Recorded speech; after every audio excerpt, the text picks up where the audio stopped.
మనకు నచ్చినవి మన రహస్యాలు. ఒకప్పుడు ఇవన్నీ మనలోనే దాచుకునేవాళ్లం. కాని ఈరోజు అవన్నీ అందరూ చూసే ఒక పెద్ద స్టేజ్ మీద ప్రదర్శించబడుతున్నాయి. మరి ఈ మార్పు ఎలా వచ్చింది? ఒకప్పుడు మనకి మాత్రమే పరిమితమైన మన ఆన్లైన్ ప్రపంచం ఇప్పుడు అందరి ముందు ఒక వేదికగా ఎలా మారిపోయిందో ఈ విశ్లేషణలో చూద్దాం. ఒకప్పుడు ఒక పుస్తకం కొనడం కూడా ఏదో రహస్యం చేసినట్టుండేది, ముఖ్యంగా కొన్ని రకాల పుస్తకాలు చదివేటప్పుడు. డిజిటల్ యుగం రాకముందు రొమాన్స్ నవలలు చదివేవాళ్లు ఎంత అవమానాన్ని, ఎంత జడ్జిమెంట్ని ఎదుర్కొన్నారో ఈ చిన్న సంఘటన మన కళ్లకు కడుతుంది. సరే, మొదటి భాగం ఒక రహస్యచర్య. ఒకప్పుడు చాలా పర్సనల్గా, దాదాపు సిగ్గుపడాల్సిన విషయంగా భావించిన ఈ చర్య వాళ్లని ఒక కమ్యూనిటీ కోసం వెతికేలా ఎలా చేసిందో ఇప్పుడు చూద్దాం. ఎందుకంటే జనాలు ఏమనుకుంటారో అనే భయం. అందుకే తమలాంటి ఆలోచనలు, అభిరుచులు ఉన్నవాళ్లకోసం వెతకడం మొదలుపెట్టారు. ఆ ఒంటరితనం నుంచి బయటపడి తమకు నచ్చిన వాటి గురించి మాట్లాడుకోవడానికి ఒక సేఫ్ ప్లేస్ కోసం వెతికారు. ఇక రెండో భాగం అల్మరాల నుండి పొత్తుల వరకు. ఒంటరిగా పుస్తకాలు చదువుకునేవాళ్లు శక్తివంతమైన ఆన్లైన్ కమ్యూనిటీలుగా ఎలా మారారో ఇక్కడ చూస్తాం. అసలు కథ ఇక్కడే మొదలవుతుంది.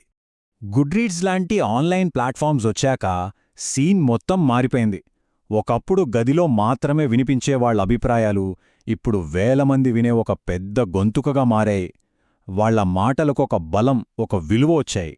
ఉదాహరణకు ఈ మిస్టర్ మేఫేర్ అనే పుస్తకాన్నే తీసుకోండి.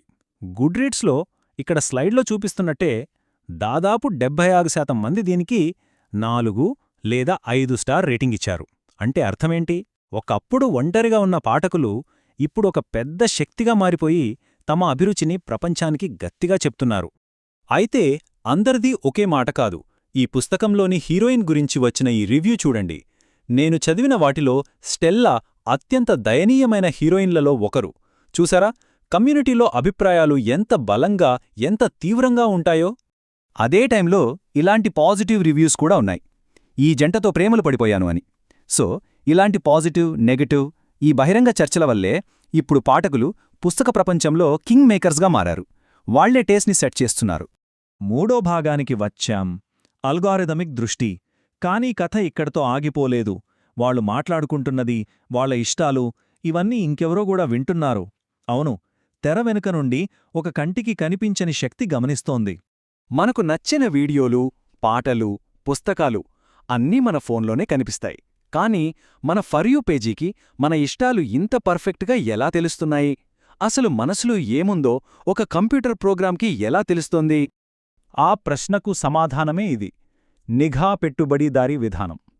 సింపుల్గా చెప్పాలంటే మనం ఆన్లైన్లో చేసే ప్రతి పనిని, అంటే ప్రతి క్లిక్, ప్రతి లైక్, ప్రతి కామెంట్ని డబ్బు సంపాదించడానికి వాడుకోవడం. వాళ్లకి ఇదంతా ఉచితంగా దొరికే ముడిసరుకు. అంటే ఒకప్పుడు మన అభిరుచులకు అభయారణ్యంగా ఉన్న మన ప్రపంచం ఇప్పుడొక పెద్ద స్టేజ్గా మారిపోయింది. మనమేసే ప్రతి అడుగు, మన ప్రతి ఎమోషన్ అన్నీ ఆ కంటికి కనిపించని డైరెక్టర్, అంటే ఆ అల్గారిథం కోసం చేసి ఒక ప్రదర్శనగా మారిపోయాయి.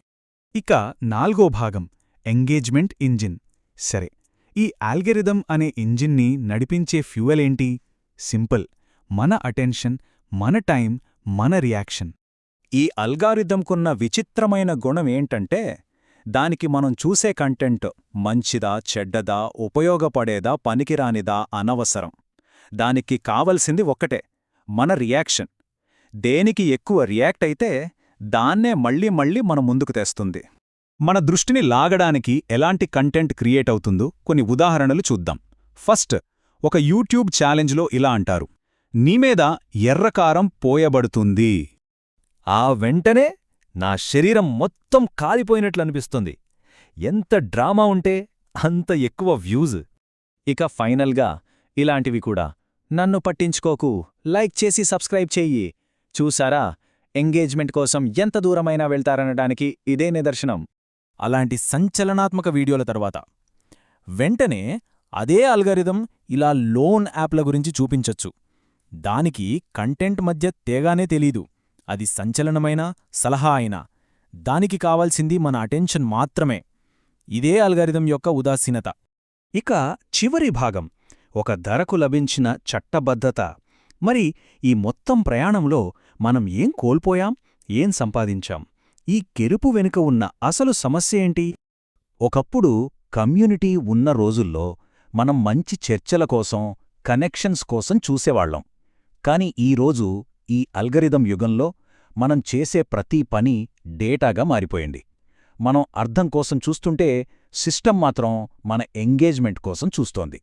ఇక్కడే అసలైన వైరుధ్యం ఉంది. ఒకప్పుడు సిగ్గుతో తలదించుకున్న పాఠకులు ఈరోజు కల్చర్ని డిసైడ్ చేసేంత శక్తివంతులుగా మారారు. వాళ్ళకి గుర్తింపు వచ్చింది. కానీ ఆ గుర్తింపు వాళ్ల అభిరుచులని, వాళ్ల ఇష్టాలని ఒక అమ్ముడుపోయే వస్తువుగా మార్చే సిస్టంలో దొరికింది. అంటే వాళ్ళు ఒకవైపు కింగ్ మేకర్స్, మరోవైపు వాళ్లే ఒక కమోడిటీ. మరి ఈ డిజిటల్ ప్రపంచంలో మన స్థానమేంటి? మనం కేవలం ఆడియన్స్గా కూర్చుని చూస్తున్నామా, లేక మనమే ఆ స్టేజ్ మీద ఒక పర్ఫార్మర్గా మారిపోయామా? ఈ ప్రశ్న మనందర్నీ ఆలోచింపజేయాలి.